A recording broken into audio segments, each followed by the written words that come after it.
Hi friends, വെടലസാബ് എന്നൊരു cinema കണ്ടു. മനസ്സിലായില്ലല്ലേ? വെടലസാബ് അല്ല, രാജാസാബ്. പ്രഭാസിൻ്റെ രാജാസാബ്. ആ സിനിമ കണ്ടു കഴിഞ്ഞപ്പോൾ എനിക്ക് അതിനെ വിളിക്കാൻ തോന്നിയ പേരാണ് വെടലസാബ്.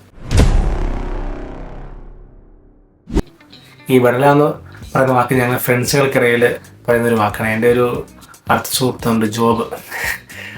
ഞങ്ങളെയൊക്കെ ഞങ്ങളുടെ കളിയാക്കി വിളിക്കുന്നൊരു വാക്കാണ് വെടലകൾ. അതായത് ഒന്നിനും കൊള്ളാത്ത എന്നൊക്കെ നമ്മൾ പറയത്തില്ല, നമ്മൾ ഈ തെങ്ങിനകത്തുള്ള കൊള്ളാത്ത തേങ്ങ പറയുന്ന പേരാണ് വെടല. അതൊരു വെടല തേങ്ങ എന്നൊക്കെ പറയും എന്ന് പറഞ്ഞവരാണ്. അത്രയ്ക്കും വെടലായ ഒരു സിനിമയാണിത്. ഒന്നും പറയില്ല. എൻ്റെ പൊന്നെ, പ്രഭാസ് എന്തിനാണ് ഈ പടം ചൂസ് ചെയ്തത്? പ്രഭാസിൻ്റെ ബാഹുബലി ഫസ്റ്റ് സെക്കൻഡ്, കൽക്കി, പിന്നെ സലാർ, ഇത്രയും ഒരു ഹൈറ്റ്, അതിനകത്തൊരു വെയിറ്റ്, മൊത്തത്തിൽ ആ ഒരു ലുക്ക്, ആക്ടിങ് വൈസ് ആണെങ്കിൽ എല്ലാ ഇതിലുള്ളൊരു ആക്ടറാണ്. ആ ആക്ടർ ചൂസ് ചെയ്യേണ്ട ഒരു സിനിമയാണോ ഇത്? മാരുതി എന്ന് പറഞ്ഞ ഒരു പുള്ളിക്കാരനാണ് ഇതിൻ്റെ സംവിധായകൻ. എന്താണോ അദ്ദേഹം ഉദ്ദേശിച്ചത്? 3 മണിക്കൂർ മേളിലുണ്ട്. പിന്നെ സഞ്ജയ് ദത്ത്, അദ്ദേഹത്തെ വെറും ചാരവും തീയും പുകയൊക്കെ ആക്കി കാണിച്ചിട്ടുണ്ട്. എന്തിനാണ് എന്തോ. സഞ്ജയ് ദത്തിൻ്റെ ഒക്കെ ഒരു റേഞ്ച് എന്താണ്? ഇപ്പോൾ വന്ന് ഈ സിനിമ ചൂസ് ചെയ്തതാണ് അവർ ഏറ്റവും വലിയ മിസ്റ്റേക്ക് ലൈഫിൽ എന്ന് വേണമെങ്കിൽ പറയാം. അത്രയ്ക്കും മീൻസ് കണ്ടിരിക്കാൻ പറ്റുന്നില്ല. ഇതുപോലെ എനിക്ക് ഇതിനു മുമ്പ് പറ്റിയൊരു പടമാണ് കങ്കുവ. 3 മണിക്കൂർ മേളം കൊണ്ട് എനിക്ക് ആ സിനിമ അതും എത്ര മണിക്കൂർ എനിക്ക് ഓർമ്മയില്ല, പക്ഷേ അതും ഇതുപോലെ എനിക്ക് കണ്ടിരിക്കാൻ പറ്റി. എനിക്ക് തലവേദന എടുത്ത് സിനിമ കണ്ടു കഴിഞ്ഞപ്പോഴും ഇതും അത് തന്നെ അവസ്ഥ. പിന്നെ 3 നായികമാർ എന്തിനാണോ എന്തോ വെറുതെ ഗ്ലാമറസ് ആയ റിസൾട്ട് വന്ന്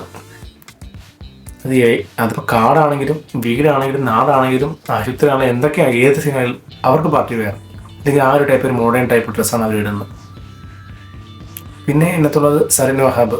കുറച്ചെങ്കിലും പേരും അവരാണ്. പക്ഷെ മൊത്തത്തിൽ സിനിമ മൊത്തം ഒരു വെടലപ്പടായിപ്പോയി. മൊത്തത്തിൽ കോമഡി ആയിപ്പോയി. പിന്നെ ഇതിനകത്തുള്ള സോങ്സ്, ഇതിൻ്റെ മ്യൂസിക് തമനാണ്. എങ്ങനെയാണ് ഇതിൻ്റെ എല്ലാം ഇങ്ങനെ മോശമായി വന്നത്? കാരണം ഇതിൻ്റെ ടെക്നീഷ്യൻസ് എല്ലാം അത്യാവശ്യം എല്ലാം നല്ല ആൾക്കാരാണ്. ഞാൻ ആരും പേര് പറയുന്നില്ല, കാരണം എല്ലാവരും അത്യാവശ്യം ഞാൻ നോക്കിയപ്പോൾ നല്ല ടെക്നീഷ്യൻസന്മാരെ അതിനകത്ത് എല്ലാം വർക്ക് ചെയ്തേക്കുന്നത്. പക്ഷെ ഒരു രക്ഷയില്ല ഒന്നിലും. എനിക്കറിയത്തില്ല, ചിലപ്പോൾ എൻ്റെ കുഴപ്പമാണ് ഈ സിനിമ ഇത്ര മോശമായിട്ട് തോന്നി. എനിക്ക് മനസ്സിലാവുന്നില്ല.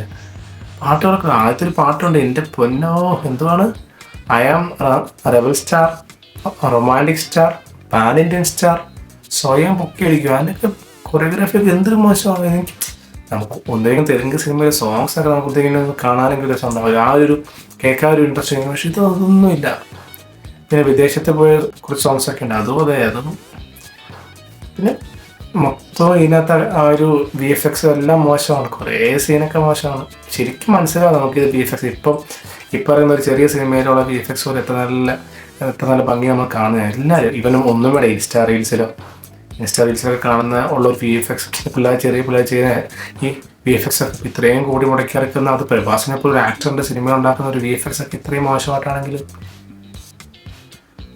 എന്തായാലും സിനിമ എനിക്ക് ആദ്യമൊക്കെ ഈ സിനിമ കണ്ട് മീൻസ് തുടങ്ങിയപ്പോൾ ഓക്കെ എന്തെങ്കിലും കാണുമെന്ന് കുറച്ചൊക്കെ കണ്ടിരുന്നു. ഫസ്റ്റ് ഹാഫൊക്കെ തള്ളി നിൽക്കി. പക്ഷെ സെക്കൻഡ് ഹാഫൊക്കെ തീരുന്നില്ല.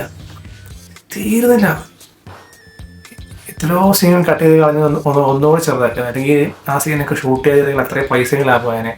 ഈ ഒരു എന്താണ് അവരുടെ ഉദ്ദേശം എനിക്ക് മനസ്സിലാവുന്നില്ല. എന്തായാലും ഈ സിനിമ കാണാൻ ആഗ്രഹമുള്ളവർ പോയി കണ്ടുകൊള്ളും. ഇപ്പം പരാശക്തി ഇറങ്ങിയിട്ടില്ല, ജനനായകൻ ഇറങ്ങിയിട്ടില്ല, വേറൊരു ഓപ്ഷൻ ഇല്ല. എന്തായാലും സിനിമ കണ്ടുപോയി. ഞാനെന്തായാലും ഇതൊക്കെ എൻ്റെ ഒരു അഭിപ്രായമാണ് കേട്ടോ. ഇത് എല്ലാവർക്കും എങ്ങനെയാണെന്ന് അറിയത്തില്ല.